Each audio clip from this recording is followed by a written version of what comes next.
We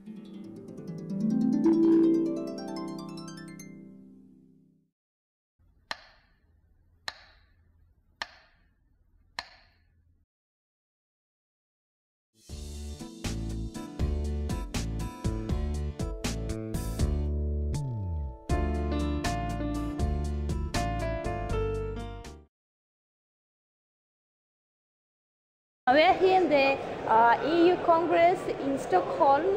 I would like to present our interviewer. He's going to tell us some recent news about the LUTS. First of all, can you introduce yourself with some words, who you are, where you work? Right, so my name is Christian Gratzke. I'm working in Munich in Germany at the Department of Urology. I'm also working for European Urology as associate editor, and I have various jobs in various fields of lower urinary tract symptoms. I do work a lot with patients that have LUTS, both on the medical side and the surgical side. And as far as we know, a lot of scientific research in LUTS now. And what do you think the main scientific research that are going on now regarding LUTS? Not practice, but scientific. So there is a strong need to find better drugs for the treatment of LUTS, and as far as I know, the biggest demand is to look for drugs that work for specific patients differently, because we know every patient is different, so every patient may profit from different drugs. It could be a combination of drugs or a monotherapy. So there are a variety of drugs out there that have been tested so far, which we know act on specific patients, not on every patient. And that is in medical history now the biggest concern. In surgical therapy, I think there's a strong demand of minimally invasive treatment options, because people would like to avoid surgery, so they opt to have a minimally invasive surgery instead, because they would like less side effects, less incontinence, less erectile dysfunction, less morbidity, less bleeding, and that's, I think, at the moment, the biggest field of research. And how do you think, what was the main difference and changes in LUTS treatment for the recent, for example, decade, or for the recent years? What has been changed? Well, when you talk about surgical treatment, I think the major change was the improvement of safety. I do not think that the efficacy has improved dramatically, because we're still using the transurethral resection of the prostate, but of course the techniques have been refined, so the safety profile has improved a lot.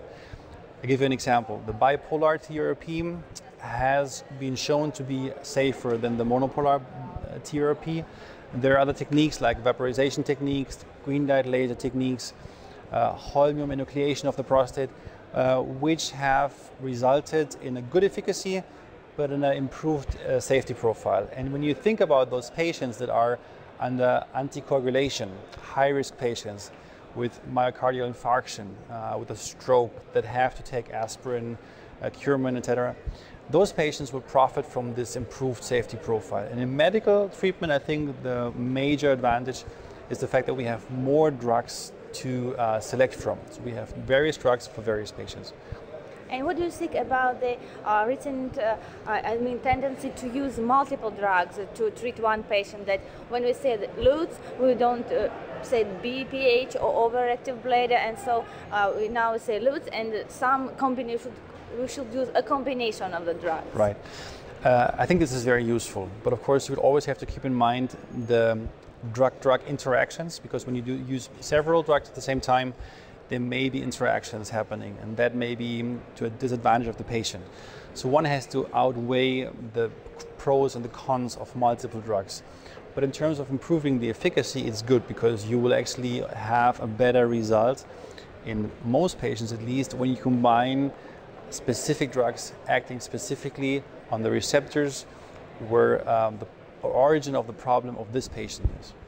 And can you say some words about the main ideas, the main tendencies about LUTS, and presented here at the Congress? What do people talk about regarding LUTS at the Congress right now? Right. So there is, if you talk about medical therapy, there is obviously a new drug out there which is called beta-3 receptor agonist.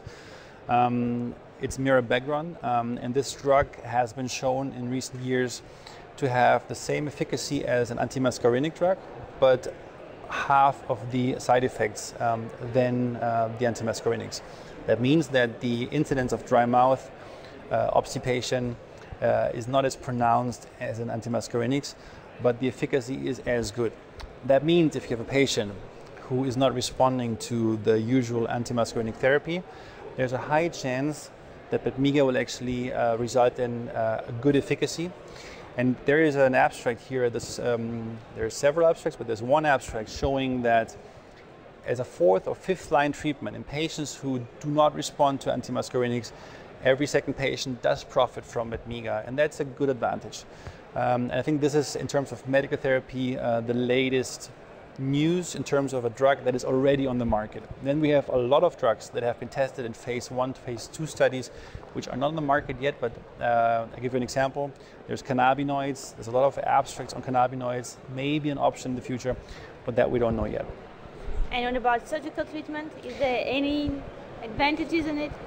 There are some fancy new developments. There's, for example, a lot of people do robotic, simple prostatectomy. So they take out the adenoma with the Da Vinci machine. That's a very expensive procedure, but it works, and that's been done by people. I don't think it's going to be standard because it's just too expensive. That's one thing. And then there is a lot of transurethral new techniques. I'll give you one example. There's a procedure called Urolift, and that is a very simple to use, easy to use new development. We very mechanistically open up the prostate by putting in anchors into the prostatic lobe, and it opens up the urethra, and it seems to work very well. And that's a new development which has been shown here repeatedly. There are other options like intraprostatic injections. Those have been tested, are right now under phase 3 trials. Botox has not worked when injecting it into the prostate, so maybe these new drugs, one is called NX-1207, it's under trial right now, may be beneficial, but that we don't know yet. And can you make some basic advices to general urologists who are not so scientific, but some basic rules for LUTS treatment, for regular urologists in their daily practice? Right. So what I would like to say is that we have just released this year our new EU guidelines, and these guidelines include the assessment guidelines. So diagnostic tests have been re-evaluated, and that is the first time for 10 years that we have done the guidelines, the novel guidelines on assessment. And I would recommend, that's how we work at home, to use these guidelines. They're free to download at the euroweb.org homepage, and they will be available in Russian too. There is an algorithm which you can follow, and that really tells you which patient would profit from each test, and then consequently from the individual treatment that you give them. So what I would like to recommend is a good diagnostic workup of the patient, because every patient really is different, needs to be treated a different way. And when you exactly know what the problems of the patient are, you can treat him accordingly. So it's crucially important to know what the patient is really suffering from. And that's what I would recommend. And how do you think, what is the main mistake that urologists make when they treat people with LUTS? What should they avoid most? Right. So I think it's never good to give every patient sort of the same drug just because it has worked for me in the past. It happens very often. An example, an alpha blocker is working in many patients, but in some patients it doesn't make sense. So you really need to know which patient you're treating in order to get a feeling what kind of drug you're going to give him. I think, and it's the same with the surgery, if you do a TRP in every patient that has LUTS, he's not going to be happy. And that's, I think, a very common mistake. And if someone doesn't have the whole spectrum of surgical therapy options that there are, maybe it's sometimes good to refer this patient to a different doctor, a colleague that has this option, because the patient may eventually profit from the other treatment. Thank you very much. Thank you for the interview. So once more, thank you, and I hope that it will be very interesting for Russian urologists. Thank you very much. Thank you very much for the interview. Thank you so much. Thank you.